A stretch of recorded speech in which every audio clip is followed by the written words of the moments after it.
Okay, I'm going to start recording just to see what happens. But first I have to tell this story. This is a Lycian beer. And yes, I'm drinking it with a straw. Who in the world would ever do that? Well, I inadvertently left it in the freezer last night. And thankfully it did not explode. But it definitely froze. So I had to let it thaw. And it thawed fairly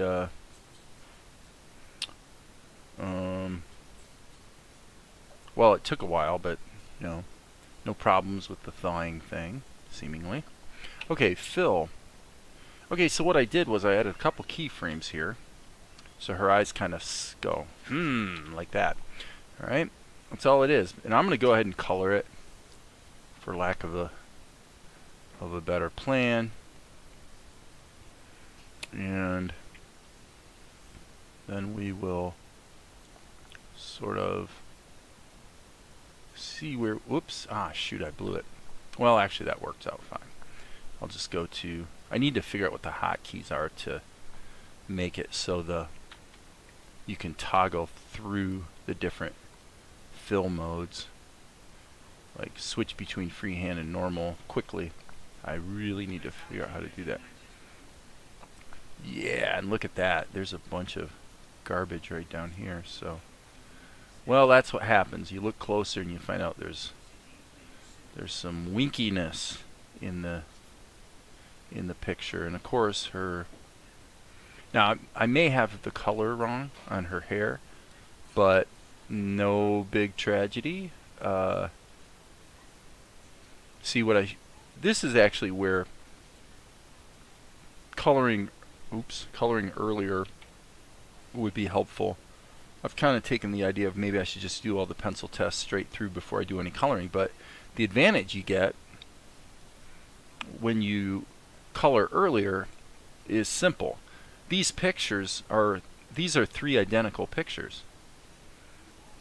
If it was colored, then when I duplicate it to add the changes of shape in just her eyes, which is all it is, you can see boom, boom, boom, boom. There it is. It goes boom, boom, boom, boom.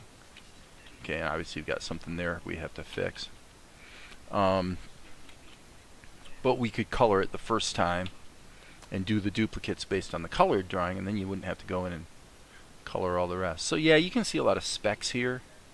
This just kind of shows where OpenToonz isn't necessarily perfect. I don't like that. But it's pretty good. Most of these things, I'd like to take a bona fide Japanese anime and look really, really closely at their frames and see how many of these little winky glitches they have, because I'm guessing they probably have plenty. So, I mean, if you want it to be really tight, then you just have to go through this process of going through and cleaning it up. Now, if you hit the K key, you can select from the palette and then go back in and sort of fix. Okay, that wasn't quite what I was hoping for. Oh man, it's really being picky. Okay, that's more like what I wanted. And probably get that. So yeah, there's definitely, color is detail work, and anybody who does it a lot has to have the patience of Job, because I don't know, it's really not particularly fun to treat people. Well, you got to do it though. All right, K key, fill. So this is actually a good example where the whole idea behind my YouTube channel, at least lately, is kind of this idea of looking over the artist's shoulder, and you're seeing it as it happens. And this is the part where you find out that seeing it as it happens isn't real glamorous. It's kind of tedious, actually. And well, what I'm seeing is, I'll tell you what the lesson is here. There's actually a pretty important takeaway from all this.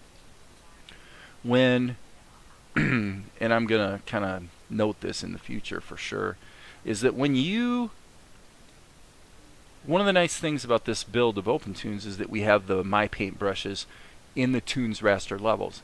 Well, the problem is if you use this sort of pencil looking brush instead of the regular OpenToons straight ahead brush, you know, the lines, the texture, the lines are pretty cool. I mean, I like the way they look, but the problem is you can see it happening here. It really does make coloring a lot harder. So honestly, I'm probably going to eschew using the My Paint brushes for inking because I didn't really know this actually until today. I kind of noted it earlier, but it didn't really sink in, you might say. But yeah, I mean, it's definitely problematic. So let's go here. And now this is actually a little bit of a flaw from the way I did my pencils, because I was pasting stuff in and I didn't necessarily clean it up well enough. But let me just get through this. Okay, that's probably okay. But if it chatters, if it winds up chattering, we're just going to have to probably go in and clean it up even more, which is kind of a bummer. But like I said, I'm pretty sure, because I never really encountered this degree of fiddling with the coloring when I've used the standard Toons raster level brush instead of the My Paint brushes. So lesson learned. I think what I'm learning is that basically the My Paint brushes are good for raster levels when you're drawing, like painting backgrounds, you know, anything that you want to have different brush qualities to draw or paint with. It's quite useful. I'm gonna actually hit the P key here and just use the paintbrush tool. Honestly, I think it's gonna be less fiddly. Yeah, it is actually less fiddly. So for those of you who are Krita fans and are still wishing it was viable to do animation with Krita, which I personally maintain that it really isn't, that's how you have to do, you know, the detailed cleanup in Krita, is you got to brush it. So it's not like that's an alien concept. But yeah, look at this. Oh boy, was I being sloppy. Now, to be fair, once there's a background behind her and once this is color corrected, you'd probably never notice this in a million years, especially if it doesn't chatter, if it's the same every frame, which it is. Now, the other thing I could have done, and probably should have done, frankly, what I really should have done is just use frame 1 for this whole thing and then just put the eyes on a different layer or level. That would have actually been a lot easier. So again, if you're tuning in late, I'm drinking an Elysian beer with a straw. Not because I'm stupid. Not that I'm not stupid, but that's not why I'm drinking it with a straw. I'm drinking it with a straw because I accidentally stuck it in the freezer last night and forgot about it. Okay, so what color should her nightgown be? Like kind of like a really light blue kind of thing? Oh, that's right. I got the hair color wrong. Did I say that? If I didn't say it, I certainly thought it earlier. Is that I know I'm going to get the hair color wrong. You know, it's just the thing about it is you're moving fast, and you're trying to get this. You're just trying to get this going. It's really easy. Okay, what I'm trying to say is that looking at it from the outside, you think, how can you possibly forget this stuff? You know, you're drawing all these different drawings of these characters. You're dealing with costumes through a bunch of shots. How could you possibly forget what the colors are?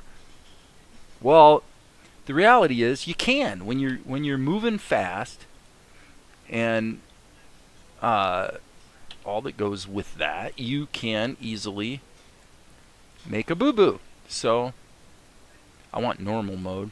That's not too bad. Looks like I got to clean up 3 out of the 4 right there. Do I use the paintbrush or I think I'll use the paintbrush. Yeah. Honestly, the paintbrush. Okay, I just made a mistake. Control Z. Really, dude? Okay, I'm going to hit the K key. Paintbrush. Okay. K key again to grab the palette item. If I use the R key, it would change the RGB color of the current palette entry. But if I use the K key, it selects the palette entry that you're clicking on. So that way you can very quickly get back to a previous color that you were using, which is definitely handy. Okay, so now we're going to... Now the question you're asking yourself is, well, what about these little mistakes here? Well, the answer is, I don't... Okay, that's not what I meant to do. How did I get the stupid hook tool? Okay, and the hook tool is one of those things that once you do it, you kind of can't undo it, I think. So I'm not even going to worry about it. K key, paintbrush. Okay, a lot of detail. And most of that detail is for two reasons having to do with bad planning. Number one, I should have only drawn her body once and only animated the eyes instead of animating the eyes within each drawing, which means there's 4 drawings that are almost complete duplicates of each other. That creates a lot more work. So that was mistake number 1. Mistake number 2 was by using this, my paintbrush, which is probably this, it's like a pencil. If I hadn't used that brush for the inking, this paint work would be going a lot easier. So I find myself dealing with feelings of regret here. Definite feelings of regret. Okay. Especially because, as likely as not, we're going to get to the end here of this shot and then find out there's something about it that is actually insufficient. That's going to want to be changed. Like, actually, this is a good example. I should have animated only the eyes, because now,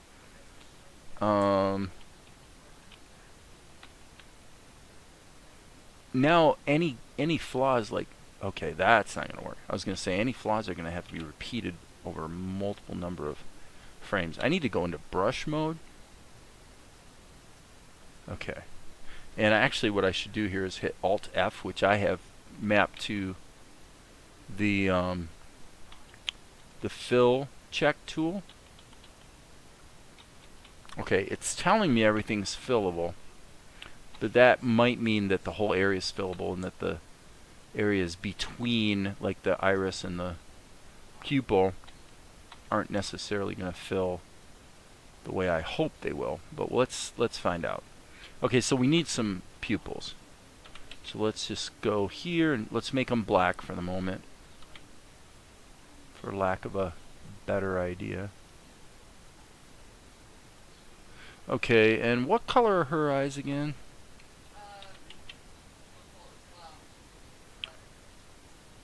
A lighter purple? Well, yeah, I think that one's best. Alright, we'll go with purple.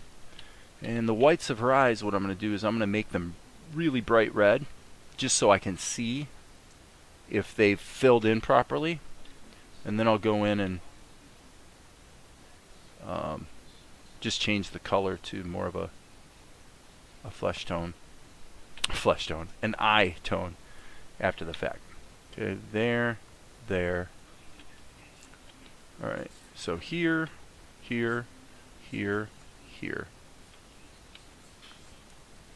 Okay, there.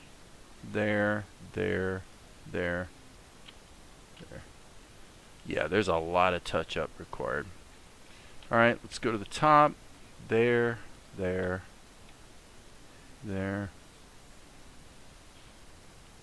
Yeah, this, I will have to say, this is proving not to be all that fun. Because look at all the touch-up I gotta do, man. Wow. That's rough, dude. That's seriously rough, dude. Man, that's really, really gnarly. I don't know. I'm definitely starting to regret some of my workflow decisions I made here. Let's do the fill tool in freehand mode.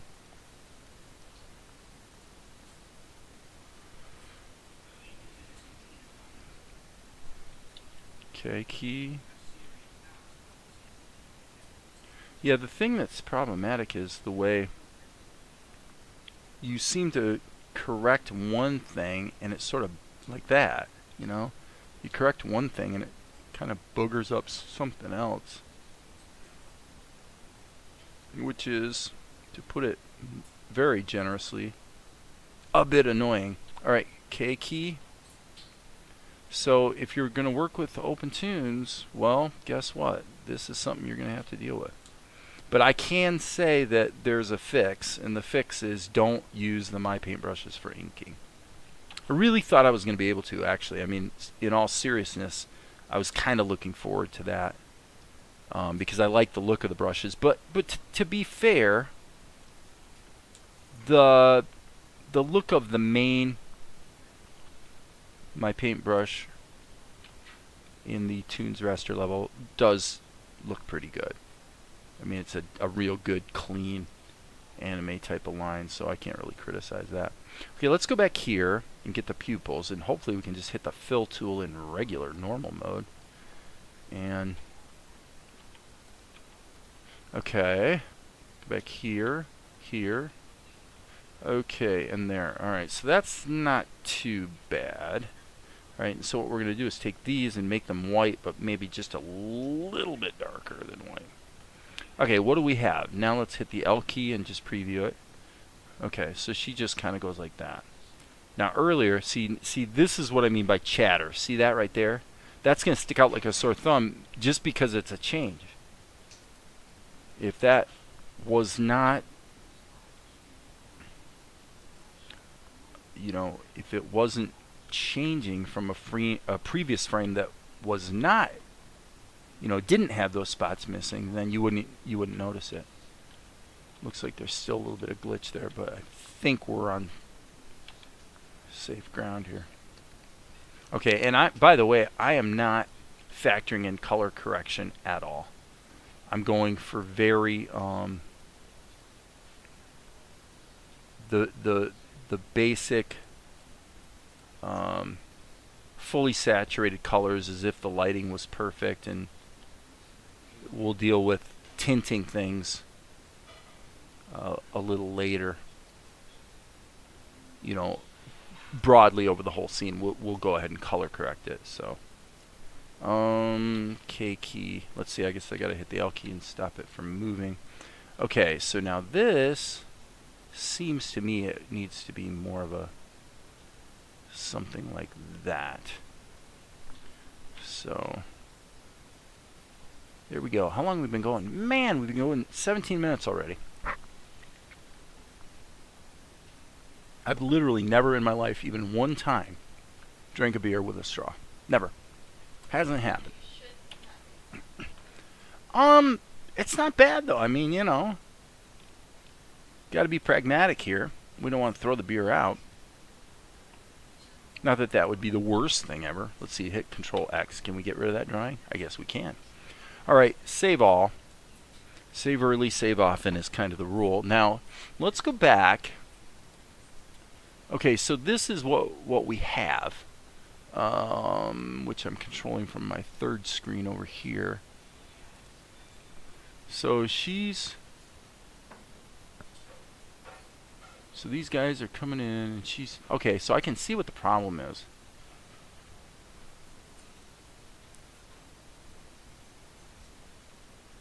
I turn around, and boom, there she is with a knife in his back. Okay, so the problem we have now is her hair. And really, we need to put in another layer. This layer here, by the way, is so that I could use the plastic tool. Which I have sort of deactivated for the moment. In fact, let me look at my schematic. And it looks like I deleted the plastic tool. So I'm going to go ahead and leave this layer in here, or this level, because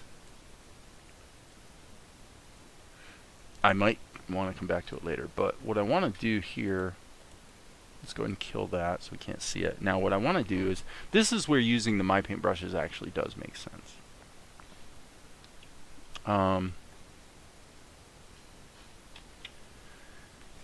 Because Okay, because I can do one frame that's going to be over the entire sequence. So what I'm going to do is hit the B key, and now that created a raster level, which is going to have the My Paint brushes in it by default. Now I hope,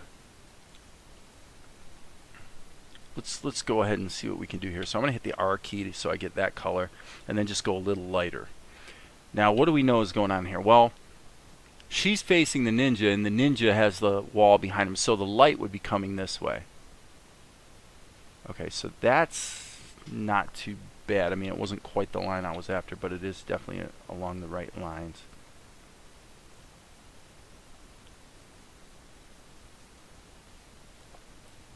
Okay, so if we're going to go that route, then we do need to come back in here and do some proper painting to touch that up. But actually, that looks surprisingly good for what I was after.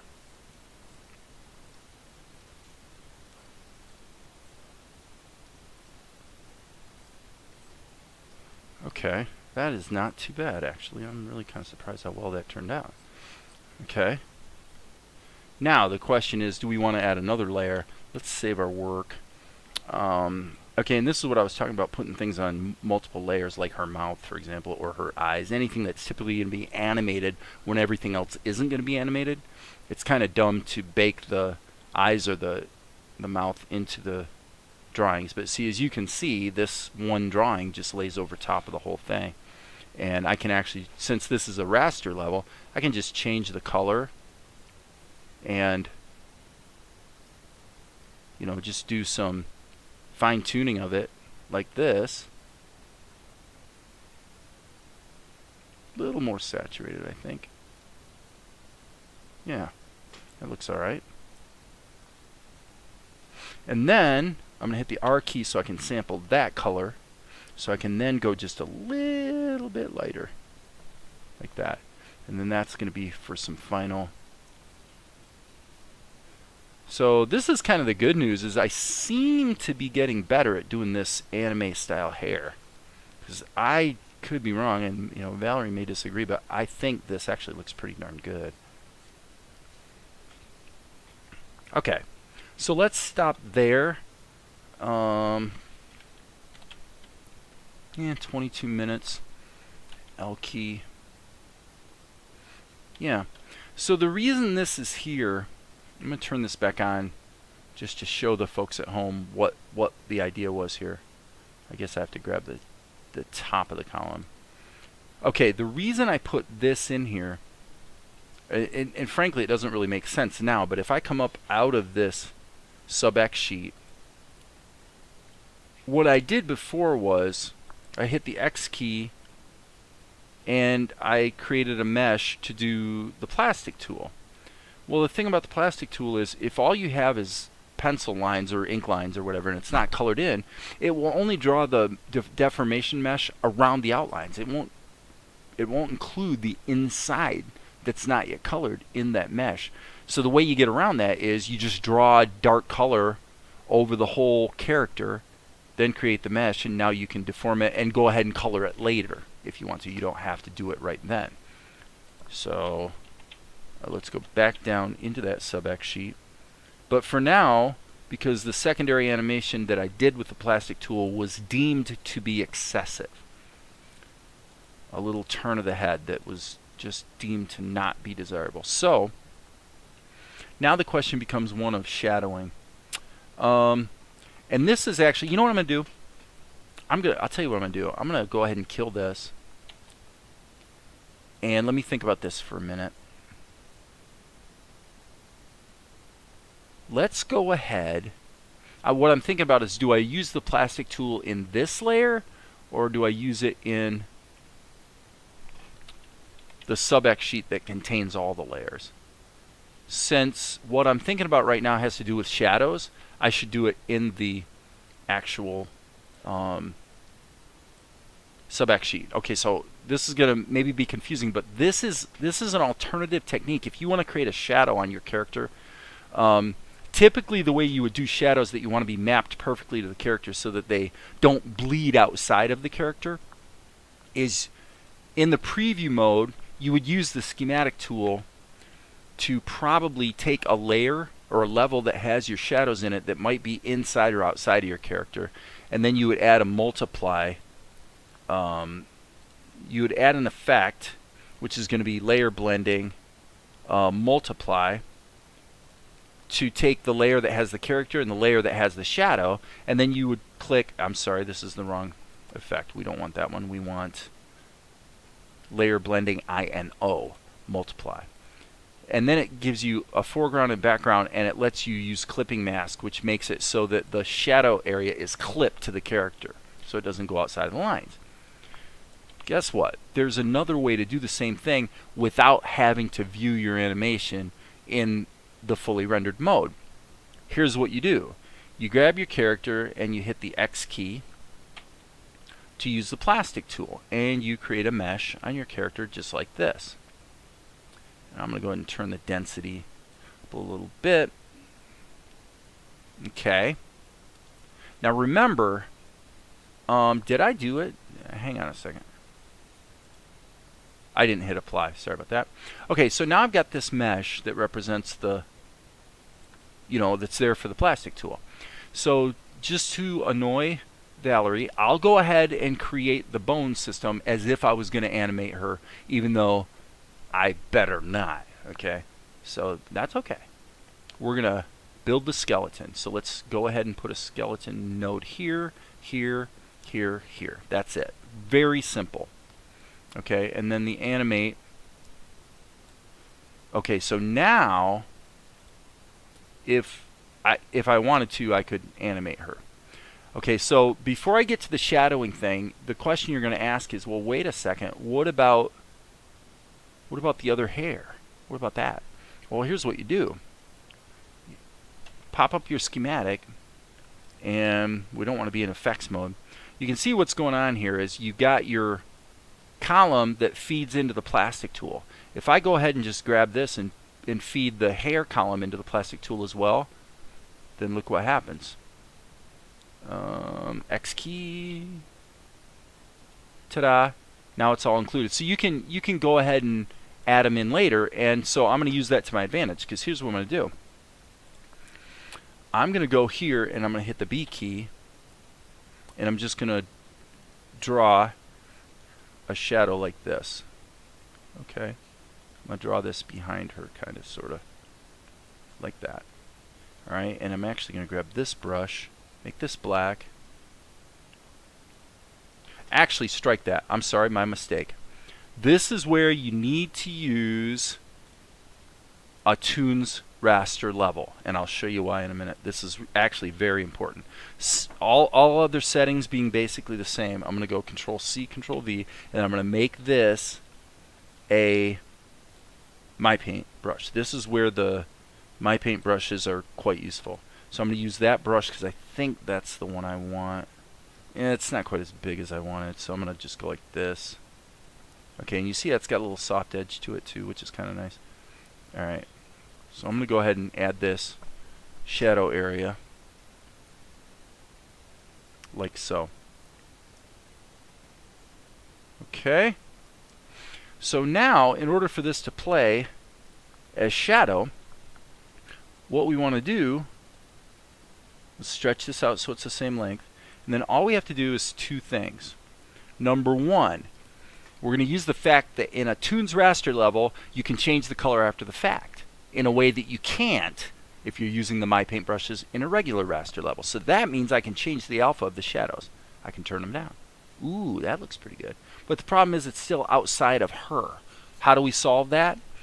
Even if I wasn't going to animate with the plastic tool, it still makes all the sense in the world to feed this level into the plastic tool as well. Why?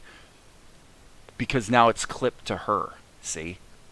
So now we get all the benefits of a clipped semi-transparent shadow without having to go into fully rendered mode, which is pretty cool. Alright, now to be perfectly fair, I don't think I necessarily chose, I didn't do the greatest job in the world of actually drawing this shadow. But the good news is we can just go up here to the top and just go ahead and fine tune it now. I mean, if I want to erase a little bit. Okay. This is actually probably the final piece of this story is what you just saw. It tells me now I can't go in and edit this. Well, that's not exactly true. What I'm doing here does actually complicate things. You have two options. If you want to change this after it's been added to the plastic tool, you got two options. One option is go in and edit the drawing. But of course, in this case, that's problematic because we need to see how it interacts with the rest, right? So therefore, what we'll do is just use the schematic and we'll just take it back out again.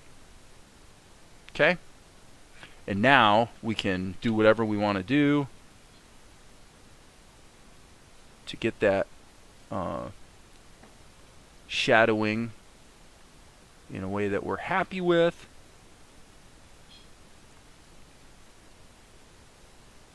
And then we'll go back and add it to the plastic tool so that it's clipped. All right. So this is where I feel like I really kind of made the mistake. I think this is kind of didn't really look that great. Okay, and here I think we want to sort of see a little bit more of the contour of her arm. I think that's probably okay. Yeah, not too bad.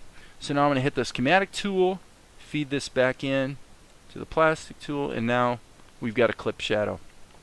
Looks pretty good. And you can use that for all kinds of things, like tinting, taking a shot and tinting it, you know, because what if I said, well, yeah, but I want the shadow to be tinted some color? Well, just change the color.